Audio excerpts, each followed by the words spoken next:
एक छोटे से गांव में कमला नाम की एक गरीब और मेहनती महिला रहती थी। उसका एक ही बेटा था, रोहन। पति की मौत के बाद वो लोगों के घरों में खाना बनाकर अपना घर चलाती थी। माँ, आप इतना काम करती हो, थक नहीं जाती? कमला मुस्कुराई और उसके सिर पर प्यार से हाथ फेरने लगी। थकान तो होती है बेटा, लेकिन जब मैं तुझे पढ़ते हुए देखती हूँ ना, तो सारी थकान दूर हो जाती है। जब मैं बड़ा हो जाऊंगा तब आपको कोई काम नहीं करने दूंगा। अरे पगले, माँ अपने बच्चों के लिए ही तो जीती है। तेरी खुशी ही मेरी खुशी है। मैं वादा करता हूँ माँ, एक दिन आपको मुझ पर गर्व होगा। कमला की आंखें नम हो गईं। मुझे तो आज भी तुझ पर गर्व है बेटा। भगवान करे तेरे सारे सपने पूरे हों। कमला गांव के सबसे अमीर सेठ महेश और उसकी पत्नी सुनीता के घर खाना बनाने जाती थी। वो पूरी मेहनत और ईमानदारी से काम करती थी, लेकिन सेठानी छोटी छोटी बातों पर भी उसे डांट देती थी। कमला, आज फिर 5 मिनट लेट हो गई।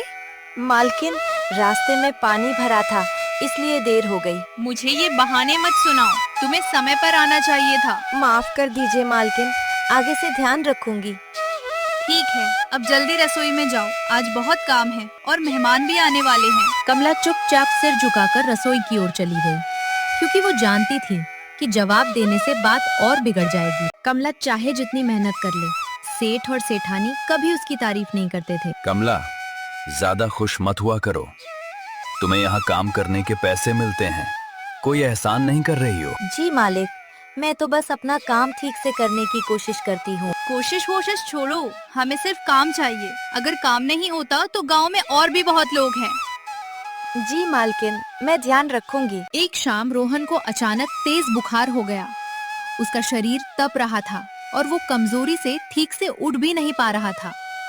कमला घबराकर उसके पास बैठ गई और उसके माथे पर ठंडी पट्टी रखने लगी। माँ, मुझे बहुत ठंड लग रही है। घबराओ मत बेटा, मैं यही हूँ, सब ठीक हो जाएगा। माँ, मेरा सिर भी बहुत दर्द कर रहा है। बस थोड़ा धैर्य रखो, मैं अभी दवा देती हूँ। आप कहीं मत जाना माँ। नहीं बेटा, मैं तुम्हें छोड़कर कहीं नहीं जाऊंगी। कमला ने रोहन का हाथ अपने हाथों में थाम लिया और उसकी तबीयत ठीक होने की दुआ करने लगी। अगले दिन सुबह से ही आसमान में काले बादल छा गए, तेज हवाएं चलने लगी और बिजली बार बार जोर जोर से कड़कने लगी। थोड़ी ही देर में तेज बारिश शुरू हो गई। उधर रोहन का बुखार भी बढ़ता जा रहा था। उसकी हालत देखकर कमला की चिंता और बढ़ गई। हे भगवान, रोहन की तबीयत तो और भी खराब होती जा रही है। माँ, मुझे बहुत कमजोरी लग रही है। तू चिंता मत कर बेटा, मैं अभी तेरे लिए दवा और डॉक्टर का इंतजाम करती हूँ। कमला ने हिम्मत करके अपने मालिक को फोन किया। नमस्ते मालिक, आज मैं काम पर नहीं पाऊंगी। मेरे बेटे की तबीयत बहुत खराब है, उसे तेज बुखार है। तो हमें इससे क्या, हमारे घर का काम कौन करेगा? मालिक, बस आज की छुट्टी दे दीजिए, मैं कल जरूर आ जाऊंगी। अगर आज नहीं आई तो इस महीने के पैसे काट दिए जाएंगे। मालकिन, मेरा बेटा बहुत बीमार है। हमें तुम्हारी मजबूरी से कोई मतलब नहीं।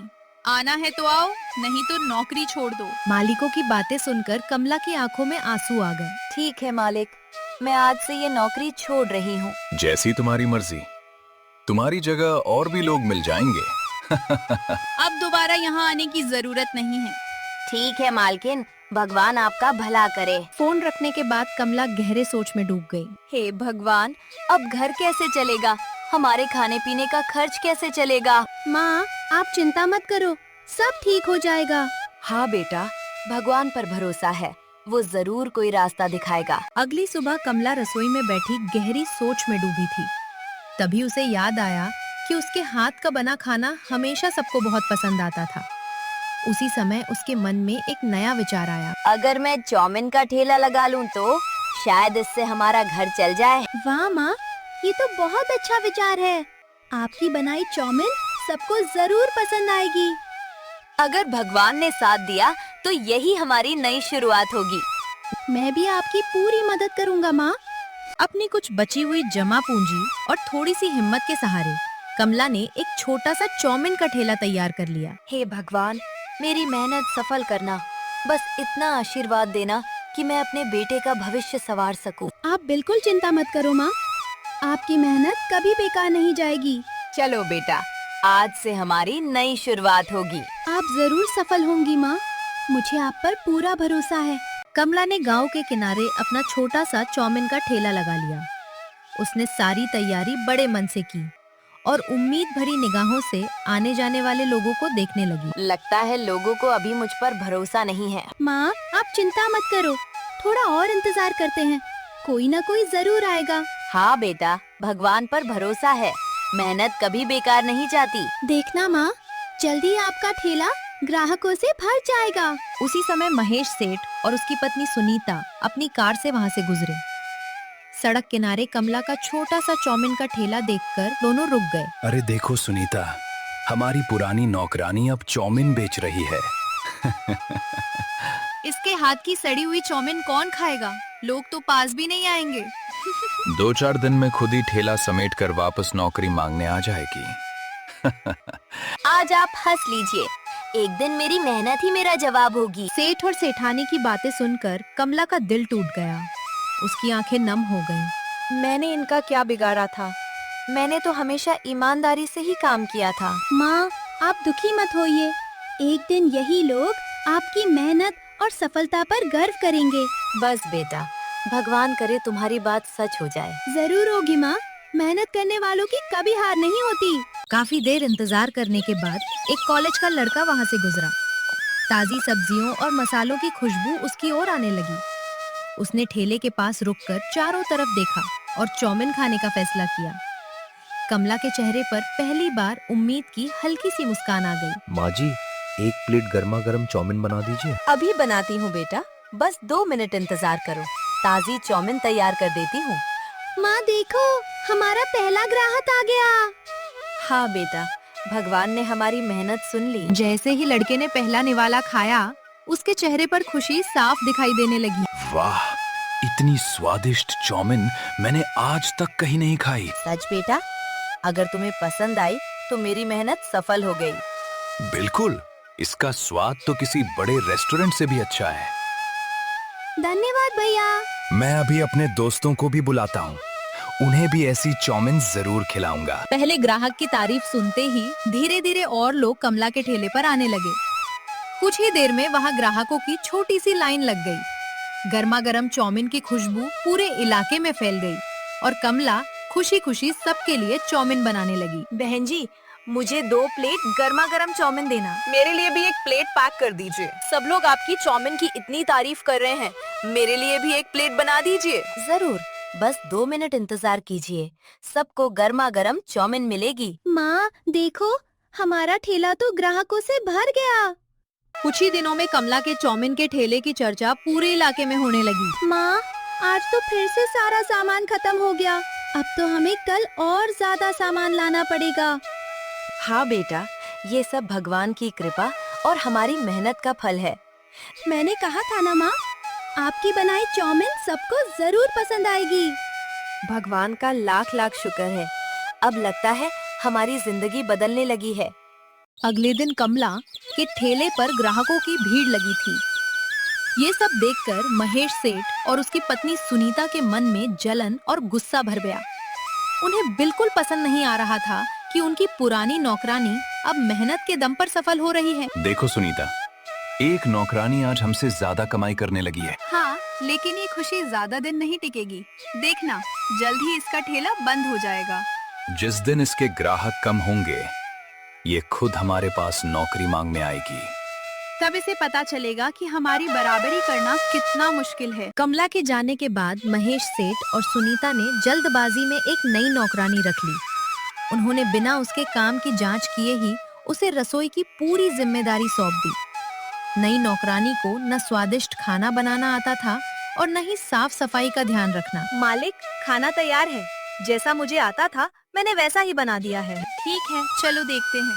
उम्मीद है इस बार कोई गलती नहीं होगी। जल्दी खाना परोस दो, हमें बहुत भूख लगी है। जी मालिक, अभी परोसती हूँ। नई नौकरानी ने जैसे तैसे खाना बनाकर मेज पर परोस दिया।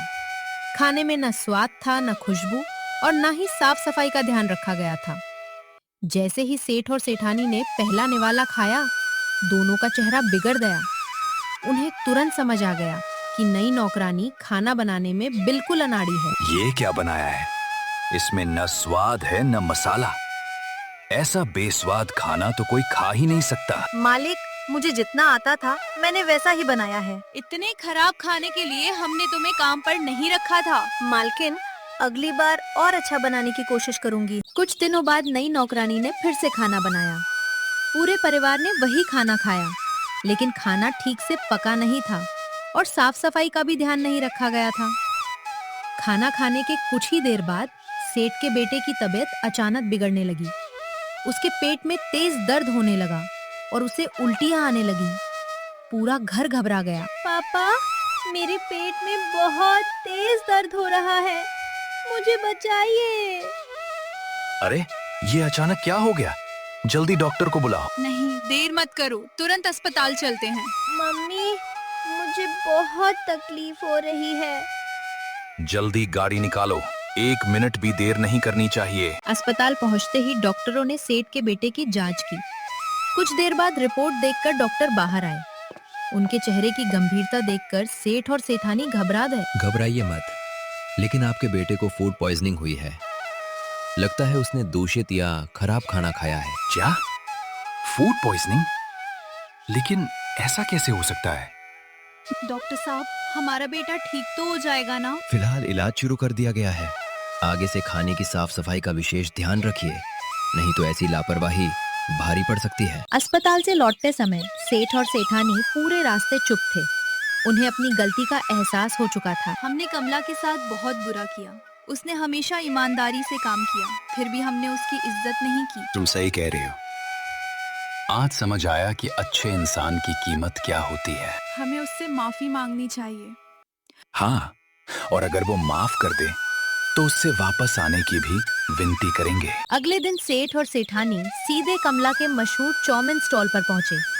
वहां ग्राहकों की लंबी लाइन लगी हुई थी। कमला पूरे आत्मविश्वास के साथ सभी को गर्मा गर्म चौमिन परोस रही थी। उसे देखकर दोनों को अपनी गलती पर और भी शर्म आने लगी। कमला, हमें अपनी गलती का एहसास हो गया है, कृपया हमें माफ कर दो। हमने तुम्हारे साथ बहुत गलत व्यवहार किया था। अगर हो सके तो हमें माफ कर दो। कृपया वापस हमारे घर काम पर आ जाओ। इस बार हम तुम्हें पहले से ज्यादा वेतन देंगे और पूरा सम्मान भी देंगे। आपकी माफी मेरे लिए काफी है, लेकिन अब मेरी जिंदगी बदल चुकी है। कमला मुस्कुराई। आज उसकी आंखों में डर नहीं, आत्मविश्वास था। जब मुझे सबसे ज्यादा जरूरत थी तब आपने मेरी इज्जत नहीं की। हम सच में शर्मिंदा हैं। फिर भी आपका धन्यवाद।